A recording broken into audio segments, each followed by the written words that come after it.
a worship leader. And then I decided to go back to school, went to college, pastoral ministries. But I would say worshiper first. That's, my passion, singing, praising God, love more. Okay? So, like Ahkeem said, the fun part of, if you aspire to be a worship leader, the fun part of what you do is when you're on the platform. For the 30 minutes, 40 minutes, whatever it is, depending on your context, you should be able to get up there, unburden yourself, not think about anything but opening up your mouth and singing praises to God. That's what should happen. I know for me, that was the time when, no matter what was going on in my life, I could get up there and forget about it all. Okay? But unfortunately, as a leader, you step off the platform and then humanity moves in and you have to deal with it. Okay? So I want to talk to you about some steps. I have a handout that I'm going to pass out to you in just a minute on how to manage conflict. Okay? Conflict resolution. Now, don't think of conflict in terms of someone's all mad at you and yelling and screaming. Anytime you have anything that there's any level of disagreement or somebody's moving in one way and you need to get them moving in another way, whatever that may be, we're going to classify that as conflict. Your minds aren't coming together and you have to have a way to deal with it. And one of the hardest things for people to do is to have that hard conversation. To know that this person is doing this or this group is doing this, and I've got to not only hold them accountable, but I've got to sit down with them and we've got to be able to come to a place where not only do we resolve it, but we get past it. Because remember, unlike anything else that most ministries involve, worshiping is so much a matter of the heart, right? So if you somewhat resolve a situation with people on your team, but there's still hard feelings, how are you going to worship? Right? And if you are, then you're not doing what the scripture says, to worship in spirit and truth. Right? Okay, so I want to pass these out to you. And here's the thing. Try not to dive way ahead. This is why I hesitate to pass things out, because right away everyone wants to read everything, top to bottom. And then you miss really listening. Let me take a couple down. Pass them around.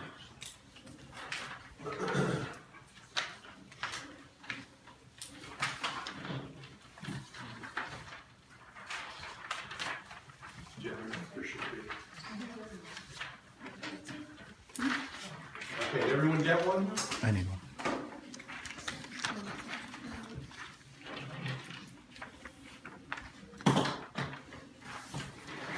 Okay.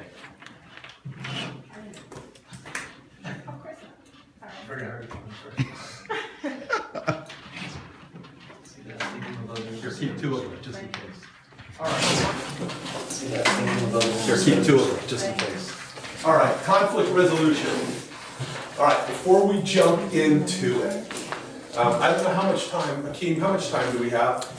15, 20 minutes. Oh, okay. So I'm not going to ask a lot of questions till the end then.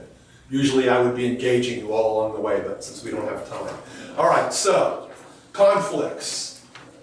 So what we're going to talk about right now is not a conflict that something happens and right in the moment you have to deal with it. We're going to apply that at the end. We're going to talk about something you have to face something, you have someone that you have to deal with, and what are we going to do? What are the steps we're going to take so that we can have the most successful outcome, right? Well, the first thing, obviously, number one, pray, pray, pray. If you don't seek God, if you don't get God involved, you're looking for problems, right? Pray about the issue that you need to confront, and why is it important? Believe it or not, a lot of times we take a stance over things that are really minor issues, and we make them into major ones. And especially as leaders or leaders-to-be, being able to discern, is this really an issue that I have to confront, or is this something that we can just let go? All right? Why is it importantly, ideally, ties into the mission and the vision of the organization? Okay? So, simple explanation of that if you are in a church that is very traditional in its outlook, its music, and you are trying to dialogue with people to move them into a more contemporary, okay, hopefully the vision of the leadership and of the church at large is we want to be contemporary. Why? Not just for the sake because, well, some of us like the music, but because we understand that it's a better tool to be able to reach outside of our Adventist ghetto and get out into the communities, right? That's why it says vision or missional, right? What is our mission? To make disciples, to reach the lost, and whatever tools we can use, we want to be able to do it, right? Number 2, reflect on your motives and your view of the person. Am I at odds with this person because I just don't like them? That happens a lot, okay? We get a bug about somebody, and no matter what they do, we're always looking for what's wrong. So it's important to pray about that and evaluate. As a leader, you don't have the grace, so to speak, to not do that with somebody. In other words, we have to always consider our motive. Why do I feel that way? Especially about that person, all right? Pray for a redemptive and constructive view of the person and the issue you are confronting. It's always about being redemptive. In other words, it's not about who's right and who's wrong as much as it is that we come to a place where love and grace abounds and we can move past it. Because again, remember, as a worship leader, you can't allow relational or confrontational issues to become a stumbling block within your group. Because if they do, it's going to affect the integrity of your worship.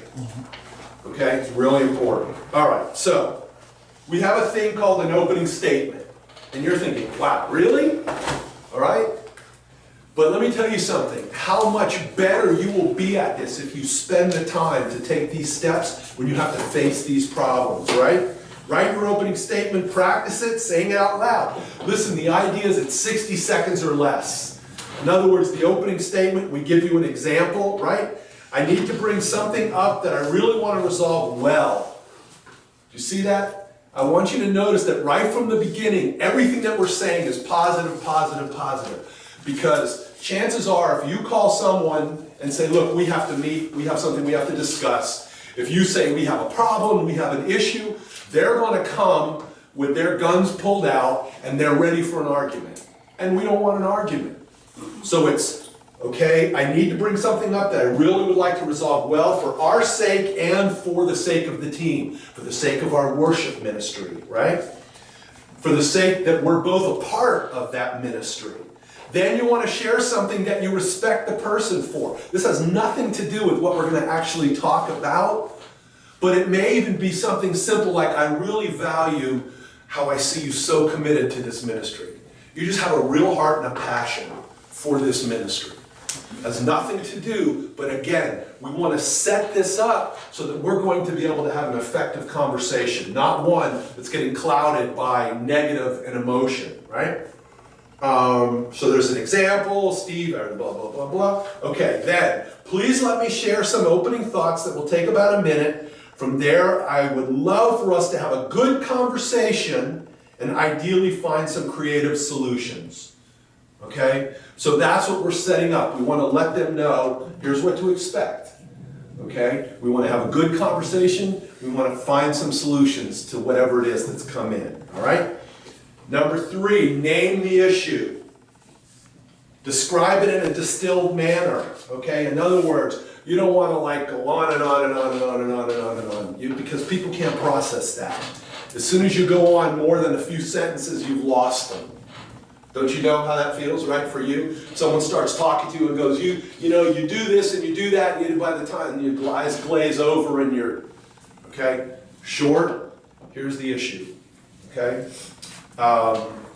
Select a specific example, this is important, that illustrates the behavior. Because we don't want this to seem like it's my opinion or I don't like you. I think you do this or no. We want to be able to bring to them, here's exactly what happened. Okay? An example, it's important. Describe your emotions about the issue. How did it make you feel when that happened? All right? Clarify what's at stake. All right, well, for a worship team, what's at stake? The integrity of the worship team, right? The unity of the group. How effective are we going to be when we bring our worship out in front of the congregation? All right, there's a lot at stake. Identify your contribution to the problem. Most people never do that, especially leaders. Leaders are the worst. They'll look down at someone and they'll have a million reasons why you did it wrong, but they'll never take any ownership as to what was their part. Maybe it was as simple as, look, I really feel like I didn't clearly articulate what I expected in that scenario. And so I have to take the blame for that part of it. That's important, okay? Identify your contribution, part of the problem, all right? Indicate your wish to resolve the issue. Of course, this is why you're coming together. And then invite the person to respond. Now, you've got 8 steps there that should happen pretty quick, all right? Again, remember, we're trying to keep this as short as possible in this exchange part, because right now, they're just sitting there and listening to you go on. All right, so as short as, that's why spending a little time really praying about it, thinking about, writing it out, and I really recommend to you, as hokey as it may sound, that you stand in front of the mirror and you read what you wrote. You know, so you're comfortable saying it. All right, interaction.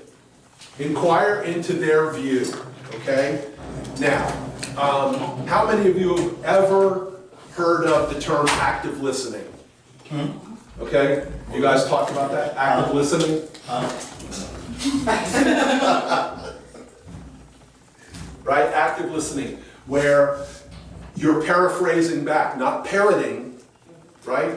But paraphrasing back as someone talks to you. So you're ensuring to them, not only do they know for sure that you understand what they're saying, but you understand. Because if we paraphrase, we have to clearly listen to someone, right? We're not engaged in thinking of our answers before they're even done talking. Right? When I do premarital counseling, part of what we do is spend time learning how to do this type of conversation, because most people don't know how to do it. Right? Okay. Use paraphrasing, perception check, dig for full. You want it, that means we want full understanding of what their side, what they think, all right? Don't be satisfied with the surface. Make sure that they know that you fully understand and acknowledge his or her position and interest. So in other words, you have expressed to them, here's the problem, here's examples of the problem, here's how it made me feel. Now I want to hear your thoughts on it, okay? And you can't come with the attitude that, look, I'm right, you're wrong, and we're just here to fix this. Because they're going to sense that right away, and then it's not redemptive.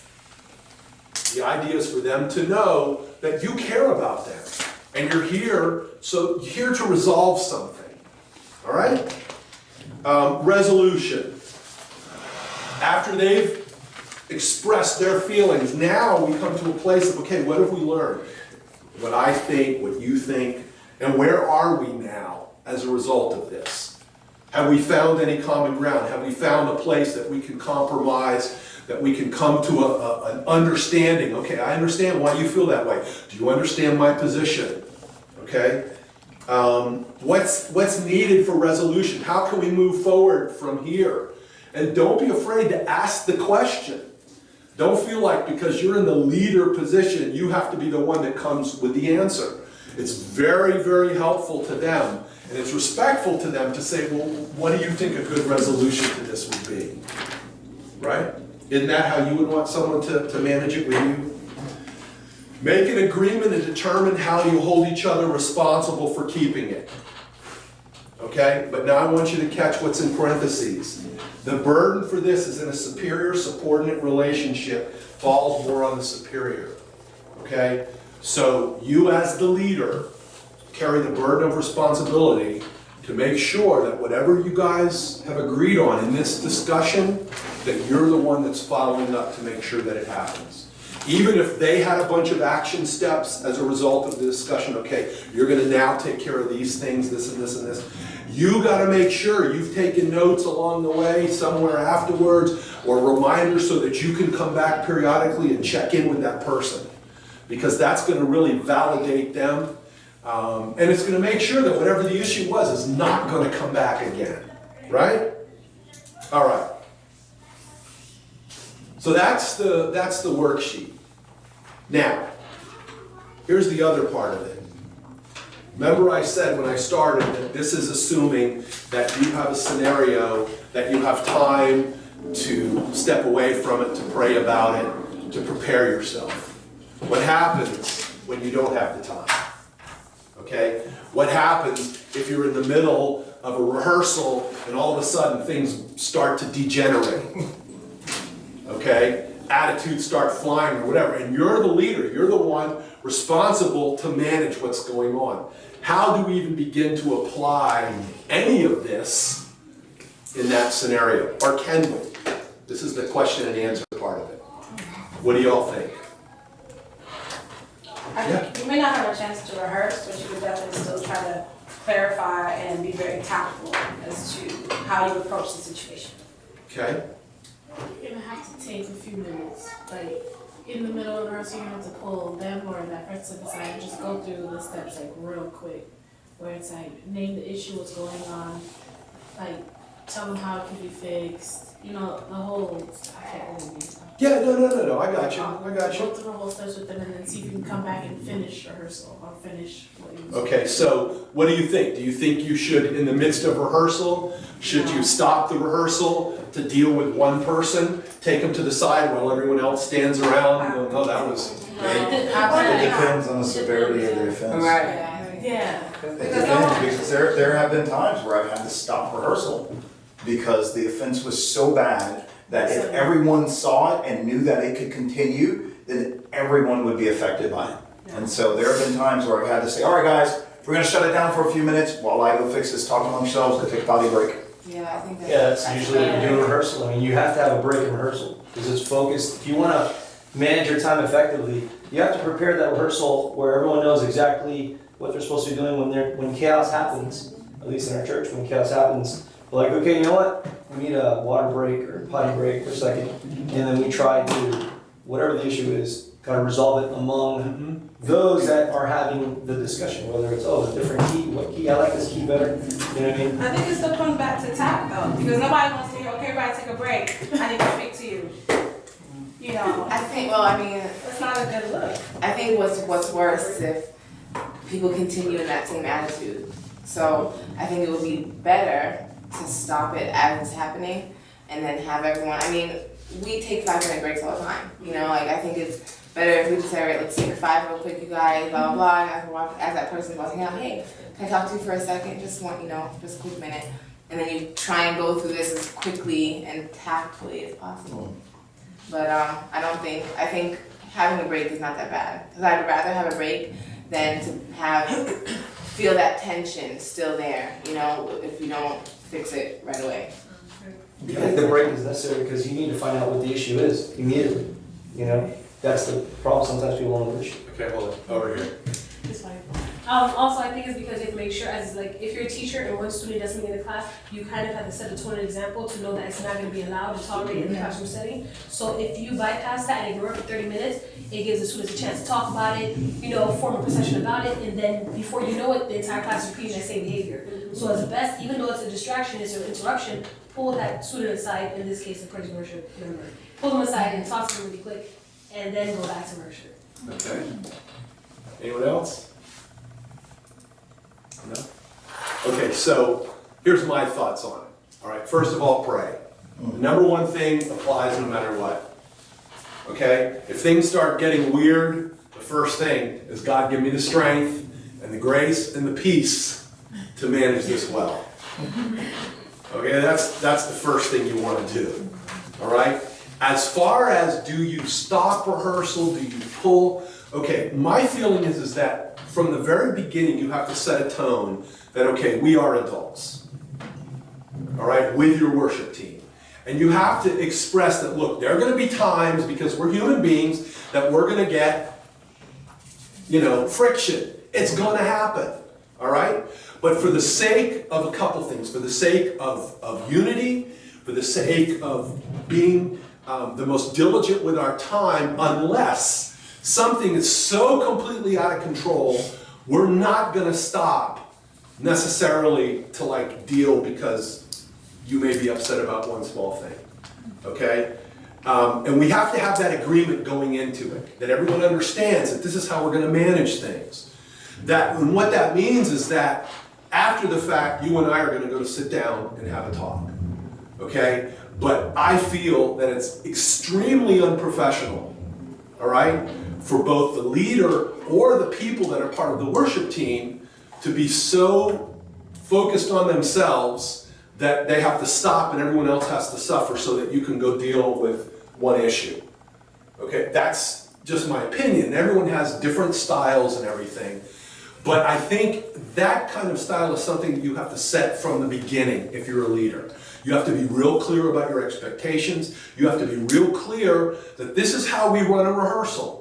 We're going to run into problems. If we run into problems, if it's something that we can solve right then, we're going to do it. If not, look, here's the rules. One, I'm the leader. It defaults to me. Okay? If you want to be the leader someday, you go train. This is the kind of thing I would say to people. And I'm not, you shouldn't be ashamed to assert that you are the one that has been put in the leadership role. Too many people, too many leaders are afraid to do that, especially Christian leaders, because they don't want to hurt somebody's feelings. All right? Jesus was very stern about what was right and what was wrong. He did it with love, okay? But he made sure people understood. So make sure that people know from the beginning you can't be this soft, mushy, pushy person and then one day all of a sudden try and drop the hammer, okay? Because that's where it's going to cause problems and people will be confused and they won't understand, all right? So, how do we handle in the spur of the moment something going wrong, all right? We want to pray, all right? If at all possible, we want to delay having the deep conversation in the context of a rehearsal, okay? Look, if it's someone who's just like thrown their guitar across the room and is screaming and yelling, obviously that has to be handled, okay? But most of the time it's not at that level, right? Does that make sense? Yeah. And then we can set it up to say, maybe even later, when it's over, we're gonna say, look, let's just both go home, let's pray about it, think about what happened, and let's come together and let's have a discussion about what happened tonight. That gives you as the leader a chance to prepare and to really have the right kind of discussion with that person. Because remember, it's always about being redemptive. You don't want to set things up where there's attitude, because it'll kill your worship team quick. Right? Any questions or comments? I have a question. Yeah? What if the person, even if you did all the steps or whatnot, and they're not receptive to? Okay, so the default is Matthew 18. Okay? Always, always, always. In other words, that's going to be on the test at some point. The default for conflict resolution is always Matthew chapter 18. If you don't know it, you need to read it. Okay? As a leader, you need to be familiar with those steps. I go to my brother who I have an offense with, one-to-one. We try and work it out. If you can't, then we bring in leader, an elder, or somebody else. Or we bring someone alongside to testify, here's the problem. Okay? And there's an escalating hierarchy in Matthew 18 as to how you handle that type of problem. Okay? You should always be able to default to someone who's over you. All right? It's very rare that the worship leader is the one that ultimately is the highest level in charge. You should have somebody that you can go to. All right?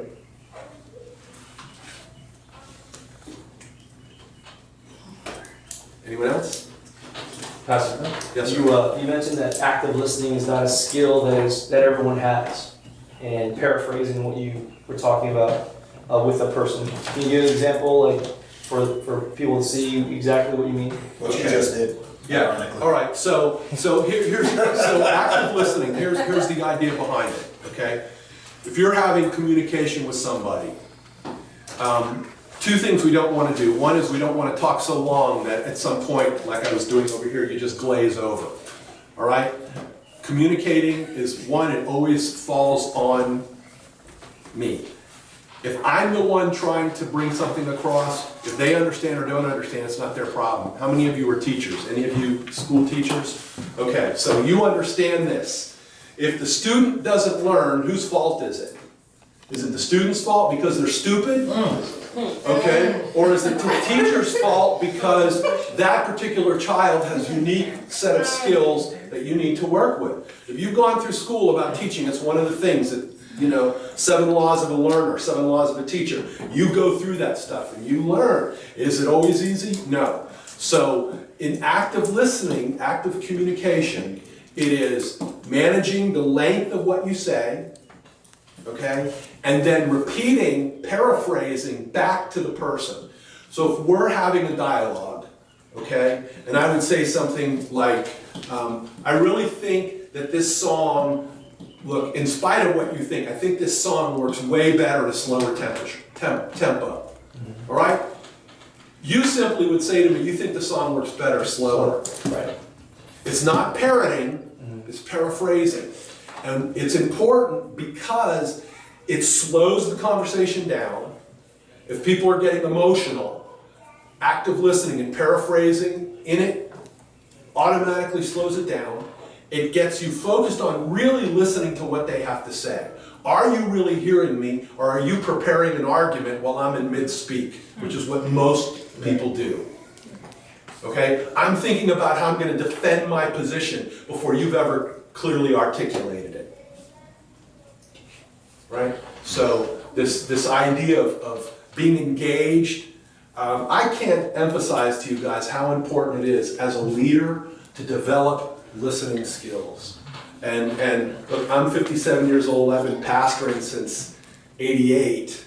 And man, it's only the last, I don't know how long, that I'm really starting to get a hang of this. I mean, truthfully. It just takes time to work at it. And I wish that someone came along and said, here's some things that you can do, right? Some things that you can work on, because this, guys, in closing, this will bleed over into all areas of your life. Not just as a worship leader, but in your home, conflict management at work. I'll tell you something that I think one of the least developed skills that most people have is how to deal with conflict. Because most people don't want to do it. They don't like it, they want to do it, and as a result, they stay away, and as a result, problems abound. Right?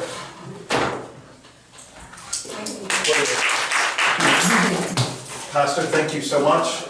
One more round of applause for the big guy here. This won't be the last time you see him. I'm going to be back and we'll cover some other.